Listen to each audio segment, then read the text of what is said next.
Have you thought about starting your own podcast but don't know really where to start? Well, this is the video for you.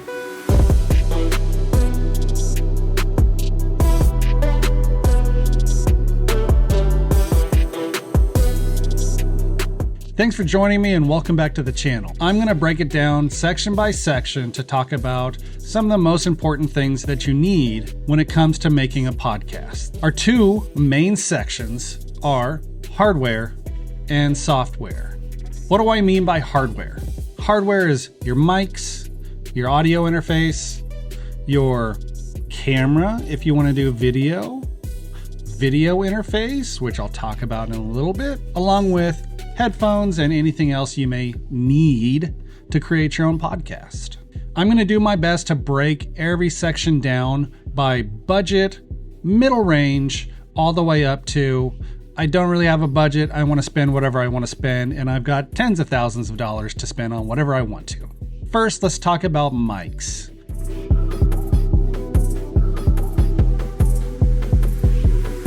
Your mic is the most important thing when it comes to creating a great audio podcast. So first things first, let's talk about our budget mic, the Blue Yeti mic. The Blue Yeti is a very versatile and it's a great microphone. One of the drawbacks of the Yeti is it's very sensitive.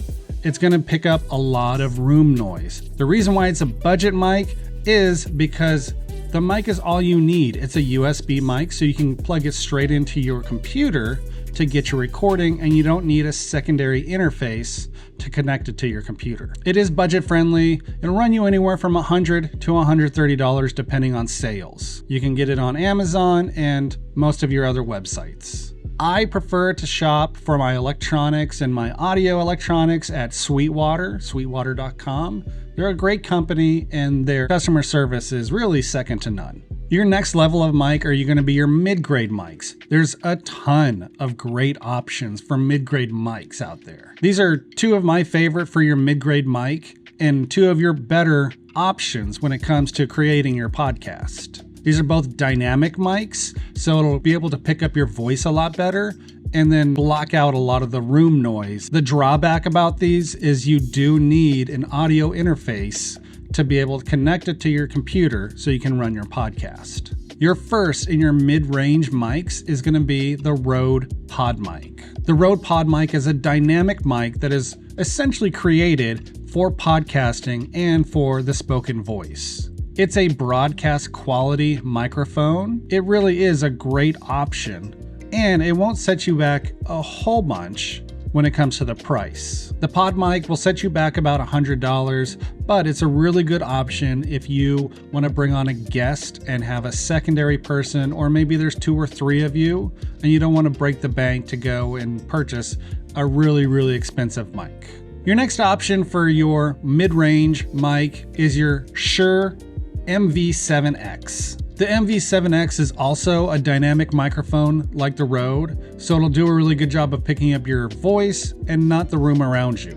You'll see a lot of content creators or streamers using these in their setups. I like to think of this one as kind of the little brother to the SM7B. The MV7X will run you around $180, but it is a great option for kind of your mid-level, mid-range microphone. The last mic we're going to talk about today is the high-budget Shure SM7B. The SM7B is the gold standard for radio and broadcasting and podcast. The Shure SM7B will run you around $400, but it is the ideal vocal microphone in the business. The next hardware section that we're going to talk about is your audio interface.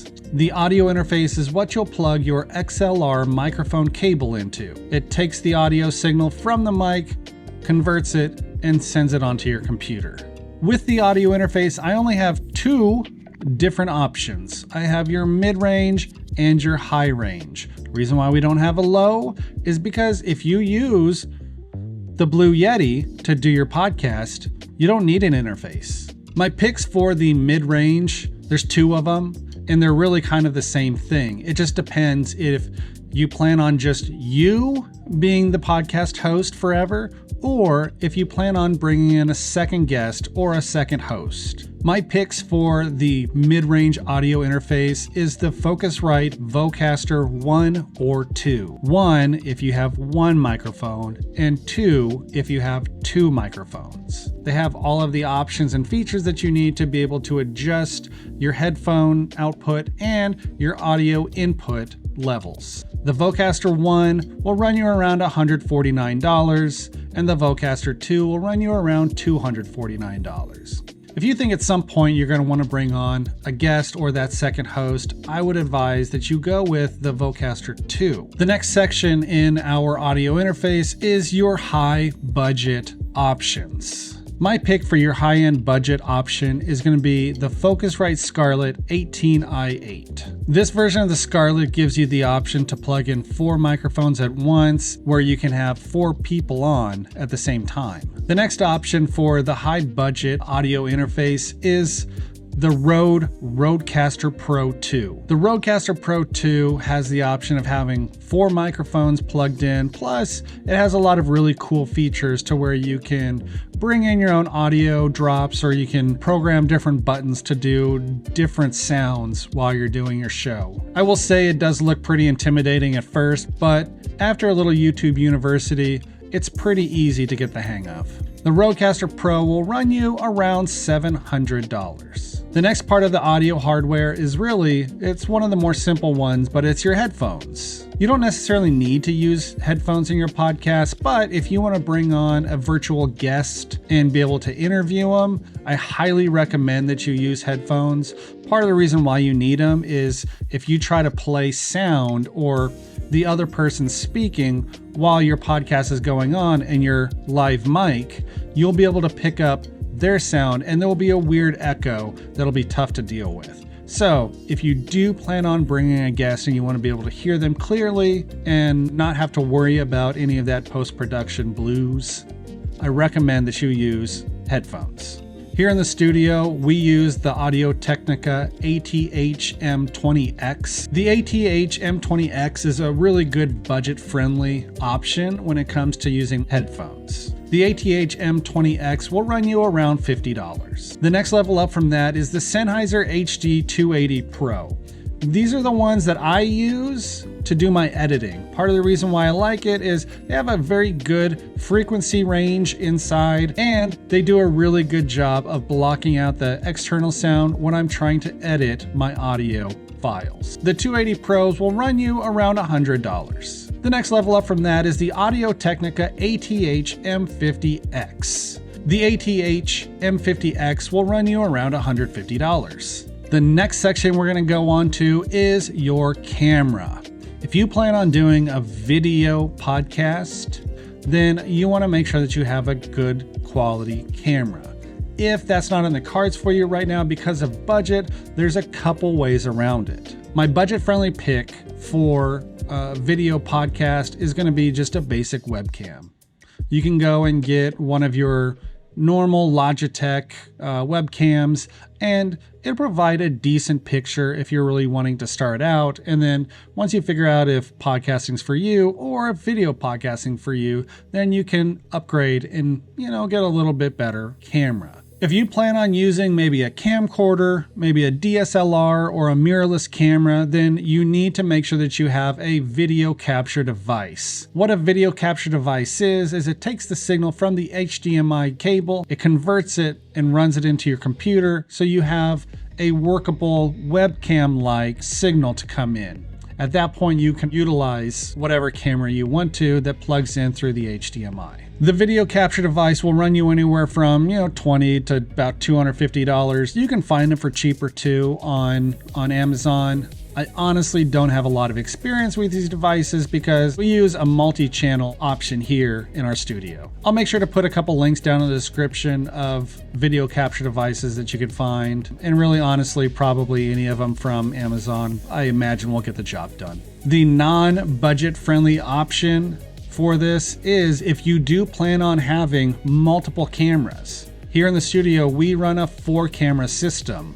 And so we need something that's going to be able to switch between those cameras. For that, we run the Blackmagic Design ATEM Mini Pro. The ATEM Mini Pro has a lot of great features and great options for what you want to do with the production side of your podcast. But if you're looking to plug in more than one, this will be a good option. It'll run you around $300. Now here's where you can really get into a non-budget friendly part of this video, is we're going to talk about cameras. The first one that I'm going to talk about today is really the first two are the Sony ZV-1 and ZV-1 II.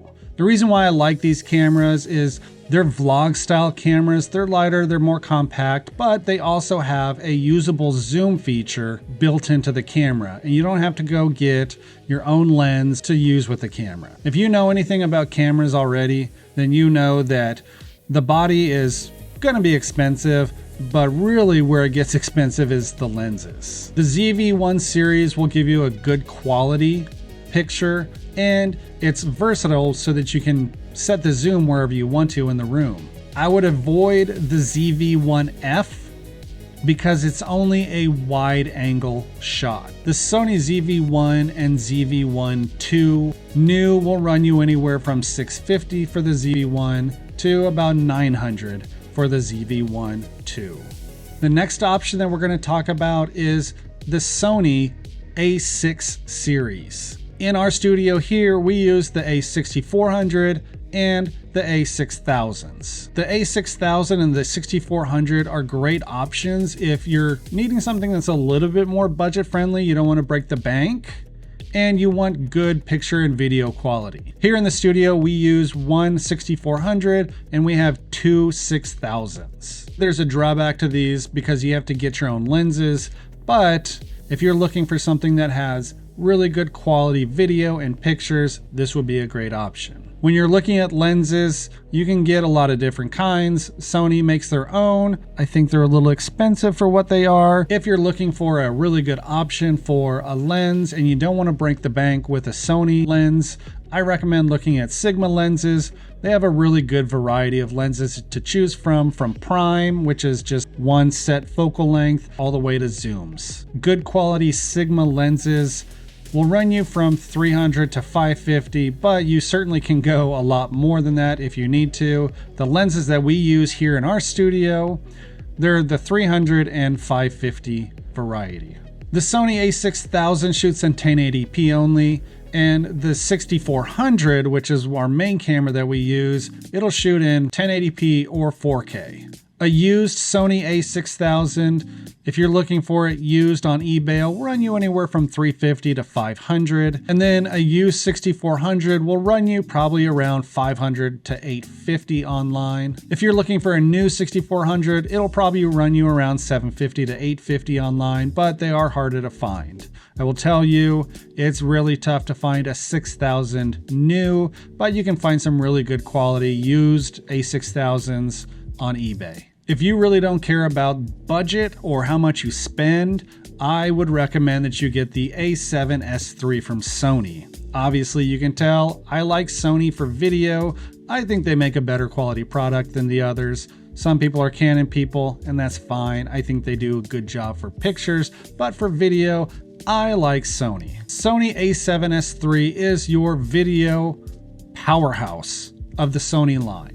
The A7S III will shoot in 1080p all the way up to 4K 120 frames per second. A new Sony A7S III will run you around $3,500, which is why I don't have one.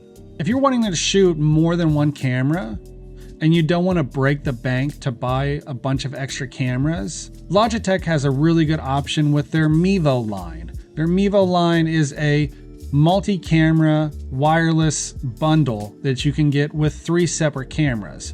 It is kind of a webcam-like picture, but it gives you the flexibility of being wireless and be able to utilize those 3 cameras with your guests or whatever shot you want. The last camera that I'm going to talk about is really probably the most flexible and accessible camera, but it's your phone.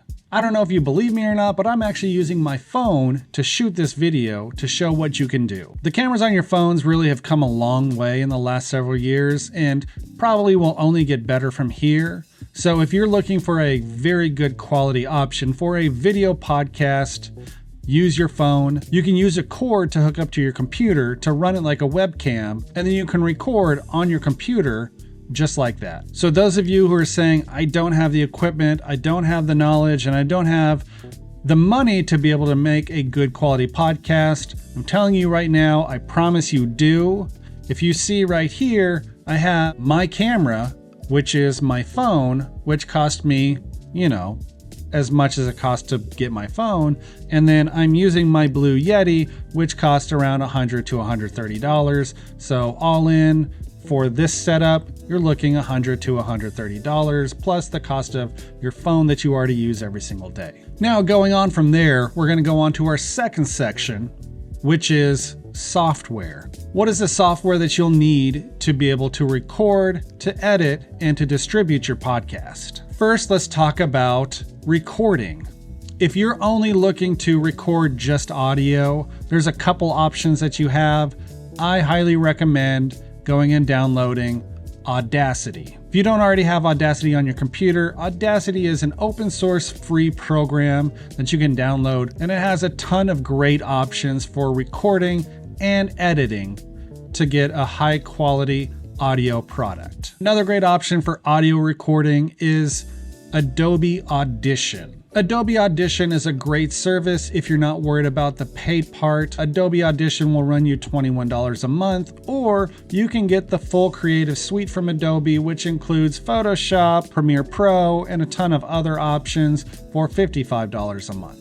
That is a little bit too expensive for me, which is why I don't use Adobe products. I always want to try to keep you on the low cost or free side if I can. So if you're looking to use both audio and video, you have a few options. My favorite free option for both audio and video recording is OBS. OBS is another free open source software that you can download on both Windows and Mac. And it is a very powerful option when it comes to needing to record both audio and video. I will tell you, it's a little tricky to get started out with and try to figure out. But again, with a little bit of YouTube University, you can do a lot of great things with OBS. The next two options are web-based programs that you can use to record both audio and video. If you want to do live, you can do that with both of these as well. The first one I'm going to talk about is Riverside. Riverside is a great option, and it has a ton of great features for recording both audio and video. Plus, you can bring in both live guests, and you can use your recording at a later time. The next paid service I'm going to recommend is StreamYard. We use StreamYard in our day-to-day podcasting activities. We like to use it because we can go live and we can bring in guests at the same time. It's easy to use and it's easy to set up. When you go to download, it gives you the option to be able to download video and audio, or you can bring just the audio only. And it gives you the option of being able to record locally for each guest that you bring in. Depending on the level of each one that you get, Riverside will run you around $180 to $280 a year, and StreamYard will run you anywhere from $240 to $470 for the year. And the final section that we're going to talk about is editing. Editing of your podcast really is where you make the magic happen. So it's really important to be able to have a software that's easy to use and is user-friendly. If you're just looking to edit audio, I highly recommend, like I talked about earlier, sticking with Audacity. Again, there's a ton of great features in there to be able to bring out the best quality audio that you can get. If you're looking for both audio and video editing, there's a lot of great options. On a computer, if you're using a Mac, you can use iMovie to edit your video. It's pretty user-friendly, but there are some limitations to what it can do in post-production for you. If you're looking for something a little bit more beefy, or you really want to get into video editing like me, then I recommend you can use one of 3 of the main video editing softwares. I use Final Cut Pro for my editing. Final Cut Pro will run you $300, but the good thing is that's all that'll cost you. I will say Final Cut Pro really did take me a little bit to get used to when I was transitioning to it a few years ago, but it's a really powerful program for your video and audio editing needs. The next one is along the same lines as Final Cut Pro. It's a very powerful program. It's Adobe Premiere Pro. It's a little bit more of a pricey option at $21 a month, or you can pay $55 a month to get the entire Adobe Creative Suite, which includes Adobe Premiere Pro, Adobe Photoshop, and Audition. Another of your powerful video editing programs is DaVinci Resolve. You have two options when it comes to DaVinci Resolve. There's a free version, or you can get the studio version, which is $295. The final video editing software that I'm going to talk about it started out as a web-based, or really as also a phone-based app, but it's called CapCut. CapCut is a free online or downloadable video editor, and it has a lot of great options to be able to edit your video. And finally, let's talk about your hosting services. I recommend that you get one where you can host unlimited number of episodes. For me, for our podcasts and all of them that we host, I highly recommend looking into Spreaker. Spreaker does have a free version where you can host one podcast with unlimited episodes, along with the ability to make money on that podcast through advertising. Other really good options for you to look at are Buzzsprout, Podbean, and Anchor. All three of those have similar services where both a free and paid version to where you can make money through advertising and have hosting features for your podcast. I know you're going to have a lot of questions when it comes to creating your own podcast. I would love to be a resource for you when it comes to your podcasting or video creation needs. If you think you want to talk more, feel free to schedule a call with me at torestudios.com. That's TORE studios.com, and I will see you on the next video.